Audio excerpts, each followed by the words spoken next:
All right, movie review. I've been trying to get to this for quite some time. So Masters of the Universe. Um, a lot of people. I heard a lot of complaints from it. I thought it was a good movie. I thought it was a solid movie.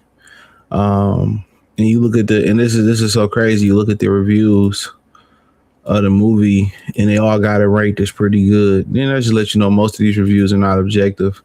I just say it was around average. To keep it a bean. Hit the movie review playlist. Fandango gave it an 87%. I didn't think it was 87%. Uh, IMBDB gave it 7.1. Rotten Tomatoes gave it 67%. It was cool. It was okay. It had Idris Elba in it. It had Jared Leto as Skeletor. I believe he did the voiceover. It bombed at the box office. A lot of people were saying that He-Man look feminine. And one of the complaints that we was talking about at work was the fact that Jared Leto voice, he didn't sound like Skeletor.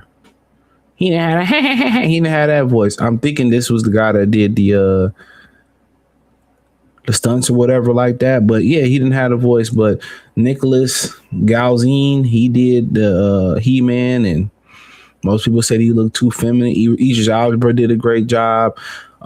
This Camille Mendez, she did a really good job. She was supposed to be biracial. She was supposed to be a biracial daughter of Idris Elba. That was a hard sell, to be honest. I will say that about the movie. That was a hard sell, but yeah, she did a really good job in the movie. But overall, I think, my biggest complaint was, yeah, he looked a lot feminine in this movie, but, it wasn't too bad. It was okay. It was an okay movie. I don't feel like I wasted my money on it. But the Sword of Power leads Prince Adam back to Eternia, and the world shatters under the fiendish rule of Skeletor, joining forces with Tila and men at arms. Adam must embrace his true destiny, and He-Man, the most powerful man in the universe. And the budget was 170 to 200 million. Amazon MGM Studios and Sony distributed it. It was an Amazon movie, and they probably let's see what they did to box. So they debuted with a soft 2.93 million domestically and 54.3 million global goal. So dude, they not gonna make that 170 $200 million back. And you gotta remember, He-Man is more of a Gen Zer thing. So if the Gen Zers didn't see He-Man, it hasn't been a rebuff for the cartoon, and I don't know if they still produce the comics. So this was a Gen Z thing, you know what I'm saying? Or Gen Xer, excuse me. This was a Gen Xer thing. Yeah, this was a Gen Xer type of movie. So if the Gen Xers didn't come on and see this, it wasn't going to do well. And you'll think Gen Xers, they still go to the movie theater, right? So they should go see it. And, in the theater with some older people in my theater that went to go see it, so, and apparently they didn't go see the movie. Not enough of them went to go see the movie. You would think a generation that still believe in going to the movie theater would go see the movie, and they didn't. I mean, if it seemed like a short bank, but as far as seeing these ratings, I feel like the movie could have been better. It really could have. But a lot of people' opinion was it was too moist. A lot of people's opinion was it was too moist. He was too feminine looking. And also the original He-Man who played Ivan Drago, Dolfo, he made a Dolph, I forget his name. He made a cameo in the movie as well too. Well, this new Google AI, here we go. He said critical consensus is the general takeaway from the critics and director Travis Knight successfully balanced the way. See, and this is the thing, the fans didn't feel the same way. Think about Scary Movie 6. A lot of people, it was a different opinion. You understand why Scary Movie 6, where they just called it Scary Movie, was Scary Movie 6. You understand why it was the split. Because, the Gen Xers, the Gen Zers, I got it right this time, the Gen Zers, they are sensitive. So they can't get the harshness.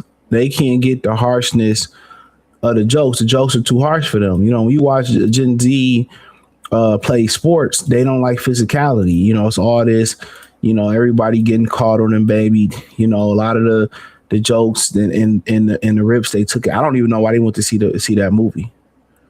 That was a millennial and a Gen Xer movie. That was for us. You know, some of us got caught in the sauce of being soft. So that's what the divide on this movie is, for the most part. They tried to basically, in my opinion, pay for the critics to hype the movie up, and people weren't buying it. So they can attribute that to, you know, a bad cast, bad marketing. You can attribute that to, you know, and the movie wasn't bad, but it wasn't as good as the ratings say it was at all.